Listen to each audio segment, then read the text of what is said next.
ಅಪ್ಪ, ನೀವು ಊಟ ಮಾಡಿಲ್ಲ ಅಂತ ನಾವು ಕೂಡ ಊಟ ಮಾಡಿಲ್ಲಪ್ಪ. ಅಲ್ಲಪ್ಪ, ಸಂತೋಷನ ಓದು ಮದುವೆಗೆ ಅಂತ ಆಸ್ತಿ ಸಂಪತ್ತು ಹೋಗಬಹುದಪ್ಪ, ಆದ್ರೆ ಅದರ ಚಿಂತೆ ನಮಗಿಲ್ಲಪ್ಪ. ಉಪವಾಸದಿಂದ ನಿಮಗೇನಾದ್ರೂ ಆದ್ರೆ ನಾವು ಪೂರ್ಣ ತಬ್ಬಲಿಗಳಾಗುತ್ತೇವಪ್ಪ. ಅಪ್ಪ, ನಾವು ಏನೇ ಕಷ್ಟ ಬಂದರೂ ಅದನ್ನು ಸಹಿಸಬಲ್ಲೆವು, ಆದ್ರೆ ಈ ಮನೆಯ ಜ್ಯೋತಿಗಳಾದ ನೀನು ಮತ್ತೆ ಅಮ್ಮನಿಗೇನಾದ್ರೂ ಆದ್ರೆ ನಾವು ಅನಾಥರಾಗುತ್ತೇವಪ್ಪ, ಅನಾಥರಾಗುತ್ತೇವೆ. ಇಲ್ಲ ಸತೀಶ, ಇಲ್ಲಪ್ಪ.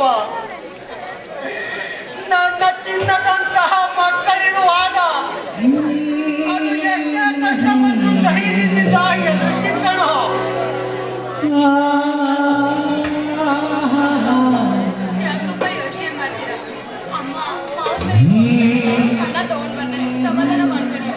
ಹೌದು ಕಣಮ್ಮ, ನಿಮ್ಮಮ್ಮ ತರುವ ಹಣದಿಂದ ನನ್ನ ಮಾನ ಮರ್ಯಾದೆ, ಈ ಮನೆಯ ಅಳಿವು ಉಳಿವು ಎಲ್ಲ ನಿಂತಿದೆ ಕಣಮ್ಮ. ಆದ್ರಿಂದ ಆ ಹಣದಿಂದ ಸಾಲಗಾರರ ಸಾಲವನ್ನು ತೀರಿಸಿ ಋಣಮುಕ್ತನಾಗಿ ಕಷ್ಟದೋ ಸುಖನೋ ಪಾಲನೆ ಮಾಡುವ ಕಣಮ್ಮ, ಪಾಲನೆ ಮಾಡುವಾಗಲೇ. ಅಮ್ಮ ಹಣ ತಂದೆ ತಂತಾಳಪ್ಪ, ಮಾವ ಹಣ ಕೊಟ್ಟೆ ಕೊಡ್ತಾನೆ ಅನ್ನೋ ನಂಬಿಕೆ ನನಗಿದೆಯಪ್ಪ. ಹೇಗೆಂದ್ರೆ ಅವನಿಗೋಸ್ಕರ ನೀವು ಪಟ್ಟಿರುವ ಕಷ್ಟ ನೀವು ಗೊತ್ತಿದೆಯಪ್ಪ. ನಿಜ ಕಣೋ ಸತೀಶ, ನಿಜ. ಇವಾಗ ಅವನ್ನೇ ನಂಬಿ ನನ್ನ ಜೀವ ಇಟ್ಕೊಂಡಿದ್ದೀನಿ ಕಣಪ್ಪ. ನಿಮ್ಮ ಅಮ್ಮ ತರುವ ಹಣದಿಂದ ನಿಮ್ಮಮ್ಮ ಎಷ್ಟೊತ್ತು ಬರ್ತಾಳೋ ಏನೋ. ಸಾವುಕಾರ ಬಸವಪ್ಪ ಕೊಟ್ಟಿರುವ ವಾಯ್ದೆ ಇವತ್ತಿಗೆ ಮುಗಿತಾ ಬಂತು ಕಣೋ. ನಿಮ್ಮಮ್ಮ ಎಷ್ಟೊತ್ತು ಬರ್ತಾಳೋ ಏನೋ ಸತೀಶ. ನಾವು ಮಾತಾಡ್ತಿದ್ದಾಗೆ ಅಮ್ಮ ಬರ್ತಾಳೆ.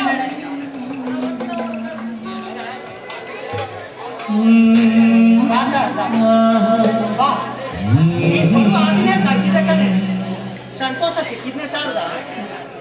ಹಣ ಕೊಟ್ನ? ಸಿಕ್ಕಿದ ಹಣ ಕೊಟ್ನೇನೆ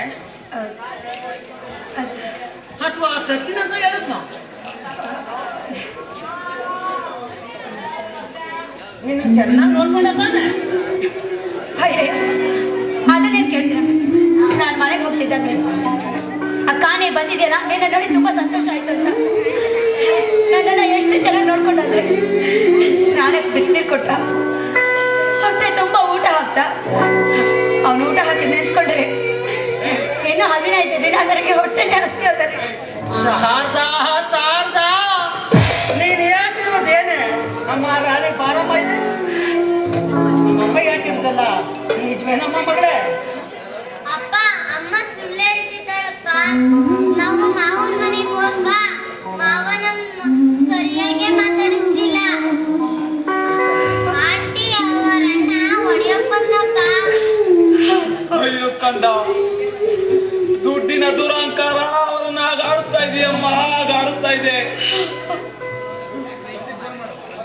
ಶಾರದಾ, ನಾವು ಬೆಳೆಸಿ ಪೋಷಿಸಿದ ಮರವೇ ಪದ ಕೊಡ್ಲಿಲ್ಲ ಅಂದ ಮೇಲೆ ಬೇರೊಂದು ಮರದ ಕೊಯ್ದ್ರೆ ಏನೇ ಪದ? ನಿಜಪ್ಪ, ನಮ್ಮ ಮುಂದಿನ ಗತಿನಮ್ಮ, ಮುಂದಿನ ಗತಿ ಇರೋದು ಒಂದೇ ದಾರಿ ಕಣೋ ಸತೀಶ. ಯಾವುದ್ರಿ ಅದು?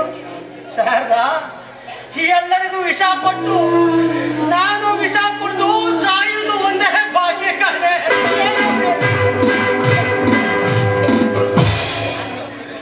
ಇಲ್ಲ ಅಂದ್ರೆ ನಾವೆಲ್ಲ ಬಡ್ಡಿ ಬಸವನ್ನ ಗುಲಾಮರಾಗಬೇಕಾಗುತ್ತೆ ಕಣೆ.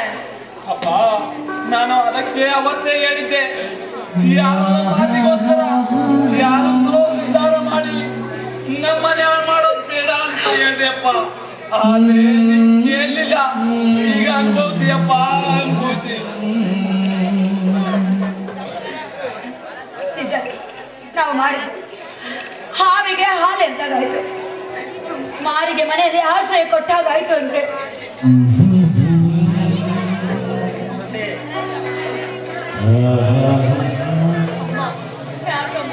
ಏನಾಯ್ತಮ್ಮ? ನೋಡಿ ಅಮ್ಮ, ನಾವು ಮಾಡಿ ಕರ್ಮನ ನಾವು ಅನ್ಭವಿಸ್ಬೇಕೇ ವಿನಃ ಅವರ ಏನರಿಂದ ಏನಮ್ಮ ಬರುತ್ತೆ ಪ್ರಯೋಜನ? ಅಯ್ಯೋ ದೇವರೇ, ಈ ರಾಮಣ್ಣನಿಗೆ ಏಕಪ್ಪ ಇಂತಹ ಪರಿಸ್ಥಿತಿಯನ್ನು ತಂದೊಡ್ಡಿದೆ ಭಗವಂತ.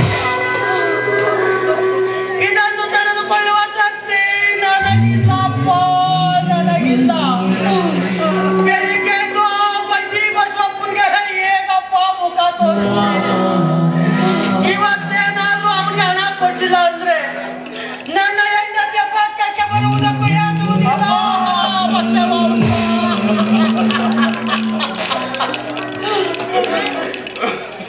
ನಾನೇ ನನ್ನ ಕೈಯಾರ ನನ್ನ ಹೆಂಡತಿ ಮಕ್ಕಳನ್ನು ತಲೆಗೆ ಮಾಡಬೇಕಾಗುತ್ತಲ್ಲ.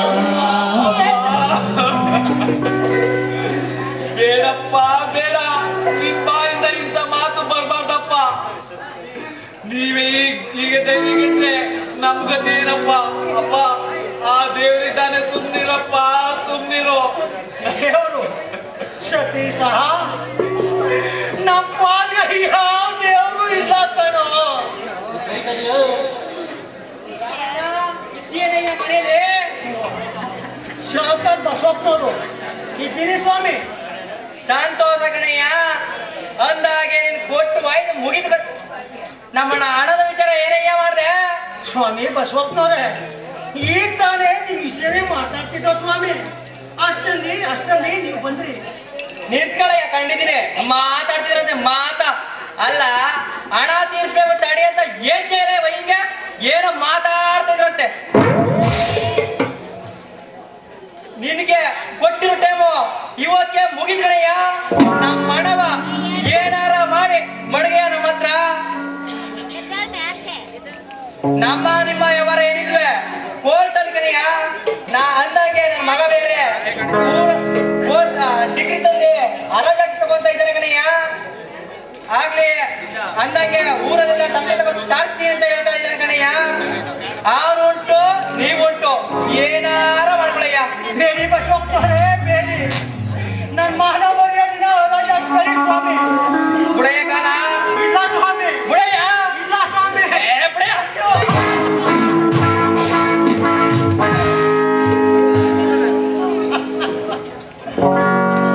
ನ್ಯಾಯಕ್ಕೆ ಬೆಲೆಯಲ್ಲಿದೆ, ಈ ನೀತಿಗೆ ಕೊನೆಯಲ್ಲಿದೆ. ನ್ಯಾಯಕ್ಕೆ ಬೆಲೆಯಲ್ಲಿದೆ, ಈ ನೀತಿಗೆ ಕೊನೆಯಲ್ಲಿದೆ. ವಿಧಿ ಹೂಡಿದ ಸಂಚಿನಾಟ, ವಿಧಿ ಹೂಡಿದ ಸಂಚಿನಾಟ ಕೊನೆಯಾಗಿ ಈಗ ಬದುಕು ಬಂಡಿ ವಿಧಿಯಲ್ಲಿ ನಡೆಸುವ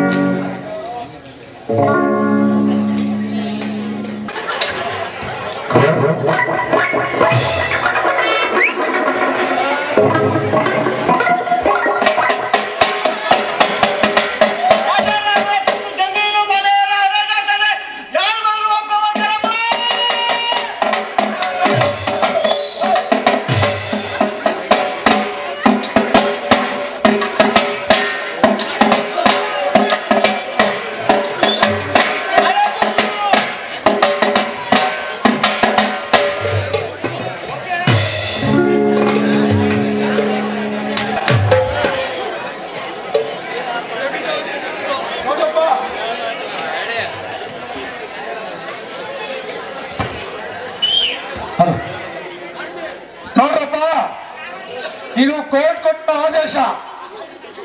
ರಾಜಾರಾಮಣ್ಣ ಬಡ್ಡಿ ಬಸಪ್ಪ ತಮ್ಮ ಸಾಲ ಮಾಡಿ ಜಮೀನನ್ನ ಒತ್ತ ಇಟ್ಟಿದ್ದ. ಆದ್ರೆ ಹಣ ಕಟ್ಟಿ ಮುಡ್ಸ್ಕೊಳಕ್ಕಾಗಿಲ್ಲ. ಆದ್ರಿಂದ ಕೋರ್ಟು ನನ್ನ ಅಭಿನಯ ಮಾಡಿ ಅವನ ಜಮೀನನ್ನ ಮಾಡೋದಕ್ಕೆ ಕಳಿಸಿದೆ. ಸರ್ಕಾರಿ ಸವಾಲಿನ ಪ್ರಕಾರ ಇವತ್ತು ರಾಜಾರಾಮಣ್ಣನ ಜಮೀನು ಹರಾಜಾಗ್ತಾ ಇದೆ. ರಾಜಾರಾಮಣ್ಣನ ಜಮೀನು ಕೊಂಡ್ಕೊಳ್ಳೋದಕ್ಕೆ ಈ 6 ಜನ ಬಿಡ್ತಾರರಾಗಿದ್ದಾರೆ. ಈ 6 ಜನ 1 ಲಕ್ಷವನ್ನ ಕಟ್ಟಿ ಬಿಡ್ತಾರರಾಗಿ ಕೂತಿದ್ದಾರೆ. ಈಗ ಹರಾಜು ಪ್ರಾರಂಭ ಆಗುತ್ತೆ. ಸರ್ಕಾರಿ ಸವಾಲು 50,000. 50,000. ಸರ್ಕಾರಿ ಸವಾಲ್ ಇವ್ರ ಸವಾಲು 1 ಲಕ್ಷ. 1 ಲಕ್ಷ.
ನೋಡ್ರಿ ರಾಮಣ್ಣರೇ, ನೀವು ಇವ್ರ ಕಾಲ ಕಟ್ಕೊಂಡ್ರೆ ಏನೂ ಪ್ರಯೋಜನ ಇಲ್ಲ. ಇದು ಕೋರ್ಟ್ ಕೊಟ್ಟಿರೋ ಆದೇಶ. ನೀವೇನಿದ್ರು ಕೋರ್ಟ್ ಎಲ್ಲ ಕೇಳ್ಕೋಬೇಕಾಗಿತ್ತು. ಇವ್ರ ಕಾಲ ಕಟ್ಕೊಂಡ್ರೆ ಏನು ಪ್ರಯೋಜನ ಇಲ್ಲ. ದಯವಿಟ್ಟು ನಮ್ಮನ್ನ ಕ್ಷಮಿಸಿ. 6 ಲಕ್ಷ 1 ಸಾರಿ, 6 ಲಕ್ಷ 2 ಸಾರಿ, 6 ಲಕ್ಷ 3 ಸಾರಿ.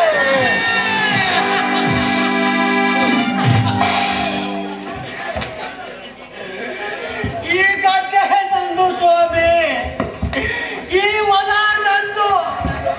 ದಯವಿಟ್ಟು ರಾಜಾಕಿಸ್ಬೇಡಪ್ಪ, ರಾಜಾಕಿಸ್ಬೇಡಿ. ನನ್ನ ತಾತ ಮುತ್ತಾತಂದಿರು ಸಂಪಾದಿಸಿಕೊಂಡಿರುವ ಈ ಗೌರವವನ್ನು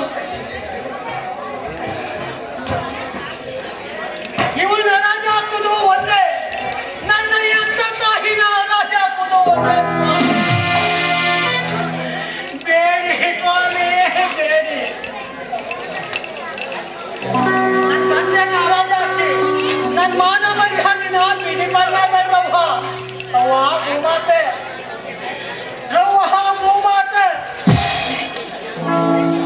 ಹೋಯ್ತು ಹೋಯ್ತು, ರಾಜಾರಾಮನ ಮರ್ಯಾದೆ ಹಾಳಾಗೋಯ್ತು.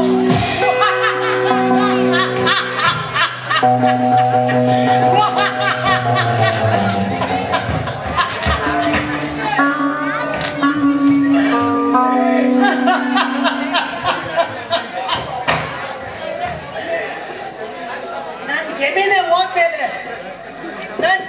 ಹೋದ್ಮೇಲೆ ಈ ಚೌಕ ಯಾಕೆ, ಈ ಅಂಗಿ ಯಾಕೆ, ಈ ಬಟ್ಟೆನೂ ಬೇಡ, ಏನೇನೂ ಬೇಡ.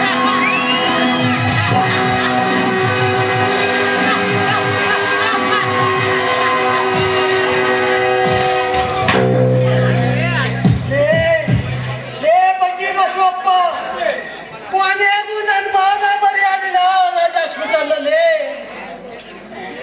ಶಾನವಾಗಿ ಸೂಲ ಪಟ್ಟು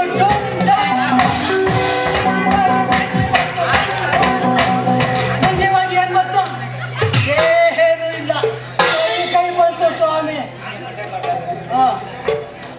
ಅಕ್ಕೆ ಹೇಳೋದು, ಯಾರನ್ನು ನಂಬೇಡಿ, ಯಾರ ಹತ್ರನೂ ಸಾಲ ಮಾಡಬೇಡಿ. ಯಾರಾದ್ರೂ ಸಾಲ ಮಾಡಿದ್ರೆ ಗದ್ದೆ, ಹೊಲ, ಮನೆ, ಮಠ, ಹೆಂಡತಿ, ಮಕ್ಕಳು ಎಲ್ಲರೂ ಹರಾಜು ಹಾಕ್ಬೇಕಾಗುತ್ತೆ. ಕಳ್ಳ ನನ್ನ ಮಾನ ಮರ್ಯಾದಿನ ಹರಾಜು ಹಾಕ್ಸ್ಬಿಟ್ಟಲ್ಲೋ. ಸಾಲ ಕಟ್ಟಿ ಕೊಡ್ತೀಯ? ರಾಮಣ್ಣವ್ರೆ, ಏನಾಗಿದೆ ನಿಮ್ಗೆ? ಯಾಕೆ ಹಿಂಗ್ ಆಡ್ತಾ ಇದ್ದೀರಿ? ಲೇ ಬಸವಪ್ಪ, ಕೊನೆಗೂ ನನ್ನ ಮಾನ ಮರ್ಯಾದಿನ ಹರಾಜು ಹಾಕಿಸ್ಬಿಟ್ಟಲ್ಲ. ರಾಮಣ್ಣವ್ರೆ, ನಾನು ಬಸವಪ್ಪ ಅಲ್ಲ, ಬಿಟ್ಟು ಬಂದೆ. ಲೇ ಕಳ್ಳ, ಸುಳ್ಳ ಇರು, ನಿನಗೆ ಮಾಡ್ತೀನಿ. ಲೇ ಸುಳ್ಳ.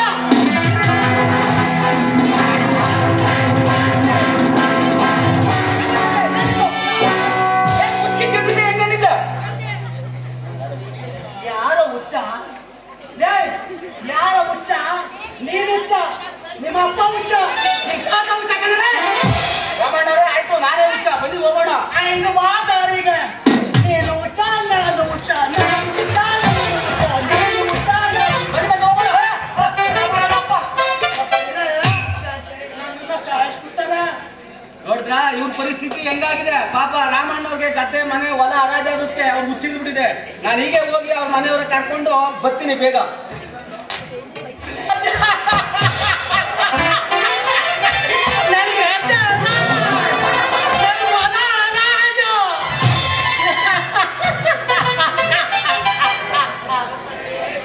ಬಸವಪ್ಪ, ಕೊನೆಗೂ ನನ್ನ ಮಾನ ಮರ್ಯಾದಿನ ಹರಾಜು ಮಾಡ್ಬಿಟ್ಟಲ್ಲೇ.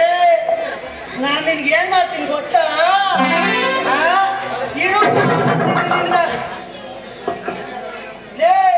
ನಾನು ನಿನ್ ಮನೆಗೆ ರಾಜ ಹಾಕ್ಬಿಡ್ತೀನಿ ಕಣೋ.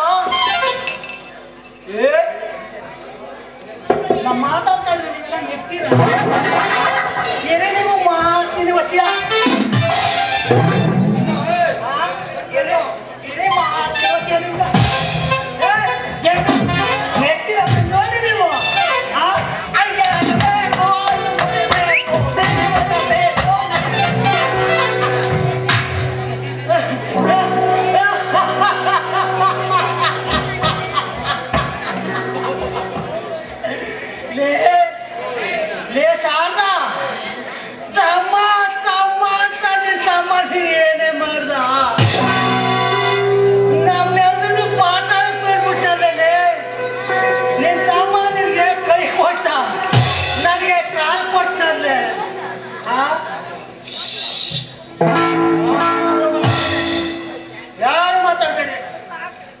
ಜಾಸ್ತಿ ಮಾಡಿದ್ರೆ ಮೇಷ್ಟ್ರು ಹೊಡಿತಾರೆ.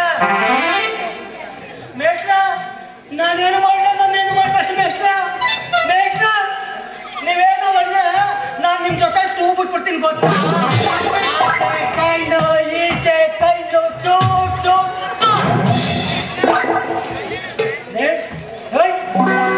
ರಾಜ ಎಲ್ಲ ರಾಜಂಗೆ ನಮಸ್ಕಾರ ಮಾಡಿ.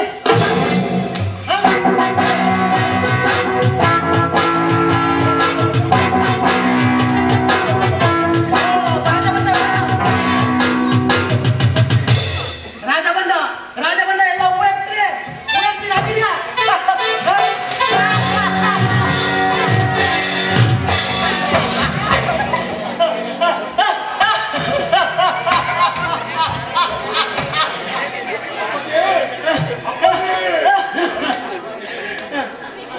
ಅಯ್ಯಪ್ಪ ಅವರು ನನ್ನ ಹಿಡ್ಕೋಗ್ಬಿಟ್ಟವ್ರ.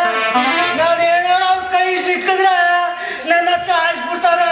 ನಾನು ಸಿಗ್ತೀನಿ ಅವ್ರ ಕೈಗೆ. ಊಟ ಸ್ಟಾರ್ಟ್ ಮಾಡ್ಕೊಂಡು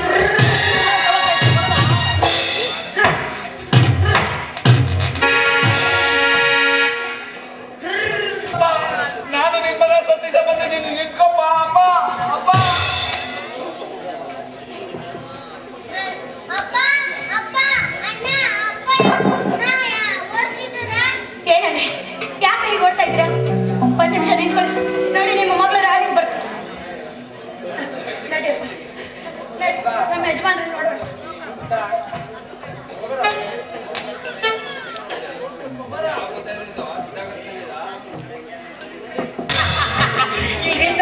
ಹಿಡಿತಾರಂತ ಏನೋ ಹಿಡಿದೇವ್ರು.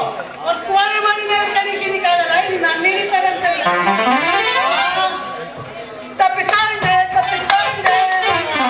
ಹಿಡಿತಾರಂತ ಇವ್ರು ಹಿಡಿತಾರ. ನನ್ನ ಹಿಡಿಯ ಬದಲು ಆ ಬಡ್ಡಿ ಬಸ್ವಪ್ಪ ಅವನಲ್ಲ, ಅವನ ಮಗ ಅವಿನಾಶ ಅವನಲ್ಲ. ಅವ್ನು ಹಿಡಿರೋ ಊರಲ್ಲಿ ಮನ್ಗಳಾರ ಉದ್ದಾರ ಆಯ್ತವೆ. ಎಂತ ಕೈ ಮುಗಿದ್ಬೇಕು ತಿಂತಂದ್ರಪ್ಪ. ಉಪವಾಸ ಇದ್ರು ಸಾಲ ಮಾತ್ರ ಮಾಡ್ಬೇಡ್ರಪ್ಪ, ಸಾಲ ಮಾತ್ರ ಮಾಡಬೇಡಿ. ನೀವು ನಿಮ್ಮಂಗೆ ನಾನಿದ್ದೆ, ನೀವು ಸಾಲ ಮಾಡಿದ್ರ ನನ್ನಂಗೆ ಆಗ್ಬಿಡ್ತೀರಾ. ನಿಮ್ಮಂಗೆ ನಾನಿದ್ದೆ ಟಿಂಗ್ ಟಿಂಗ ಸಾಲ ಮಾಡಿದ್ರ ನನ್ನಂಗೆ ನಿಮ್ಮಂಗೆ ಟಿಂಗ್ ಟಿಂಗ. ನಿಮ್ಮಂಗೆ ನಾನಿದ್ದೆ ಟಿಂಗ್ ಟಿಂಗ ಸಾಲ ಮಾಡಿದ್ರ ನಮ್ಮಂಗೆ ನೀವು ಹಾಗೆ ಟಿಂಗ್ ಟಿಂಗ.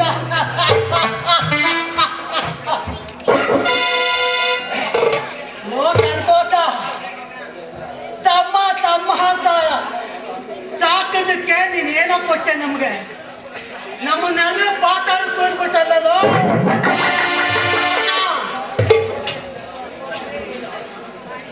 ಅದಕ್ಕೆ ಯಾರು ನಂಬಾರ್ದು. ನಿಮ್ಮ ನಂಬಿ ನನ್ನ ಮಗಳು ಮೋಸ ಹೋದ್ಲಲ್ಲೋ. ಅದಕ್ಕೆ ನನ್ನ ನಾಯಿ ಹೋಗಿ ಬಂದವನ ನಾನು ಕೈ ಸಿಕ್ಬಿಡ್ತೀನ. ವರ್ಷ ಬಿಟ್ಕೊಂಡು ಹೊರಟೈತಿ ಗೊತ್ತಾ.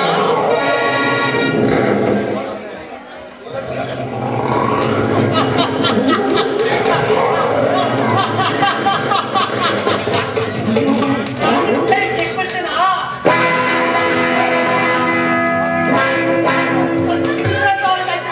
ಗೊತ್ತಾ.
ಅಂದ್ರೆ ಸಾಧ್ಯ ಇಲ್ಲ. ಇವತ್ತಿನಿಂದ ನಾನು ಮುತ್ತೈದೆಲ್ಲ ವಿಧವೆ. ಗಂಡನನ್ನು ಕಳ್ಕೊಂಡು ಮುಂದೆ, ಗಂಡನನ್ನು ಕಳ್ಕೊಂಡ ಮುಂದೆ.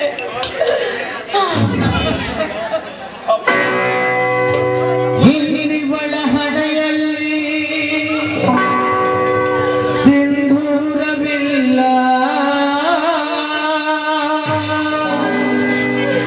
ಇನ್ನಿವಳ ಕೈಗಳಲ್ಲಿ ಬಳೆಗಳು ಇಲ್ಲ, ಇನ್ನಿವಳ ಮುಡಿಯಲ್ಲಿ